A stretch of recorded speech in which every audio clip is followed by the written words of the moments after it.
तो अपनी पत्नी से बोलते थे, हम चले जाएंगे हरिद्वार, हमसे कुछ कहा मत करो, बिल्कुल छोड़ देंगे, सब घर छोड़ देंगे। एक दिन पत्नी का मूड खराब, पति बोले हम हरिद्वार चले जाएंगे, पत्नी बोली ये पैसे लो, टिकट हम करवा रहे, जाओ। कौन रोज रोज सुने, जाओ, हम मना नहीं करेंगे। पति बोले देखो मैं बात वाला आदमी हूं, मैं चला जाऊंगा। पत्नी बोली मैं रोकूंगी नहीं, लेकिन अगर तुमने घर से पांव निकाला तो एक बात ध्यान से सुन लो। अब ये बात थोड़ी गंभीर है, आप भी दिमाग में उतारिए। पत्नी बड़ी धार्मिक है, उसने उत्तर बहुत अच्छा दिया। पत्नी बोली स्वामी जी, घर छोड़े जो घर मिले, यदि हमारा घर त्यागने से घर मिले, तुमको भगवान का घर मिले, तो घर तजिए कंठ, तो हमारा घर छोड़ दो और घर छोड़े घर घर फिरो, तो घर ही बनिए सन।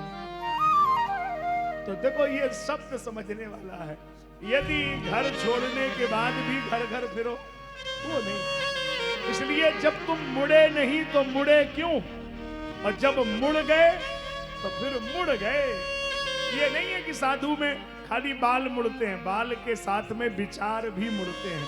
कि आज के बाद संसार की तरफ मुड़कर देखने की जरूरत नहीं, फिर तो भगवान की तरफ मुड़ गए। और कई लोग मुड़ भी गए और फिर मुड़ गए, तो फायदा क्या, जीवन तो बेकार ही हो गया। तो न साधु न गृहस्थ, तो मुड़ गए तो फिर मुड़ गए। तुलसी सीताराम सो जौने सांझ सनेह, तो मूड मुड़ायो बाद ही भाड़ी भयो तरीके। कई लोगों से हमने पूछा, हमने कहा वृंदावन जाओगे तो क्यों जाओगे? बोले साधु बनेंगे।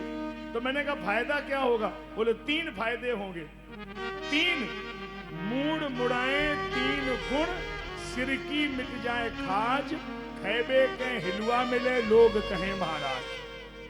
अब बताओ, इसीलिए है तो फिर तो बेकार ही हो गया। अरे भजन भी करोगे कि नहीं, माला फेरोगे कि नहीं, खाली इसीलिए बन जाओगे महाराज। तो ये पलायनवादी बात है। शास्त्र का मतलब थोड़ा भीतर से साधना में जीवन हो।